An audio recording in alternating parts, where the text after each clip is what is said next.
Hi, let's talk about sports shoes today. So, why do we need different types of footwear for different sports? One is, of course, for comfort. Secondly, to provide stability during that particular sport and to functionally enhance or improve performance and to prevent one from specific injuries that may happen due to the sport. What are the different parts of a sports shoe? There is a heel counter which stabilizes the heel. Then there is a sole of the foot, depending on the type of sport and activity, that has different characteristics. And there is a midsole component made of different materials that add durability to the sports shoe. And there is a forefoot component. There is a toe box which can be narrow or wider, and the whole of the shoe, including the upper part of the shoe, is lasted on over a three-dimensional template which adds to the comfort. So these are more or less the essential components of a sports shoe. So do different sports need different kinds of shoes? Yes, it does help to use a sports specific shoe. For example, the running shoes are made in such a way that the sole of the foot, the forefoot part of it, has more traction, and that helps in push off. And it is meant to be more flexible in the front of the shoe, so that helps in the toe push off. Whereas shoes used in the courts like tennis or squash need to facilitate side to side movement, pivoting, whereas hiking shoes will have lugs for traction so that they're able to grip soil and rocks. It helps to have cleats or studs in football shoes. How often do we need to change our shoes?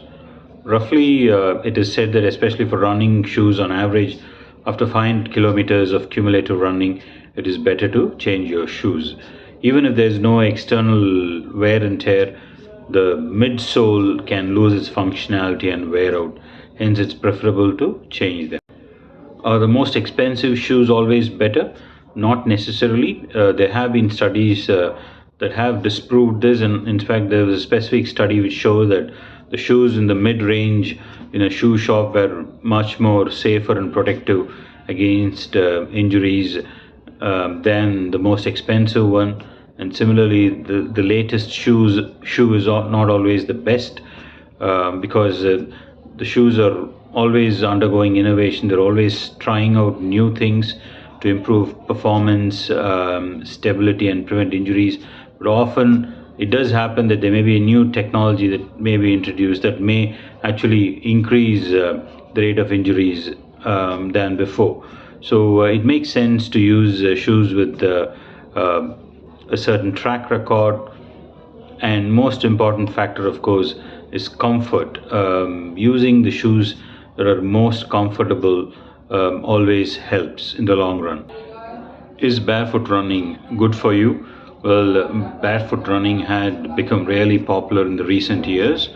But what we've found is, even though when barefoot running is very efficient in controlled conditions in the lab, in real life, people who transition to barefoot running in the short term seem to have a lot of problems with foot injuries, especially stress fractures, which can become quite disabling. People who have successfully transitioned to barefoot running are those people who have done it very slowly and gradually over a period of 1 to 2 years. Do pronators need special shoe modifications? Not necessarily. The studies have shown that mild to moderate pronators are quite easily able to adapt. They don't necessarily need shoe modifications.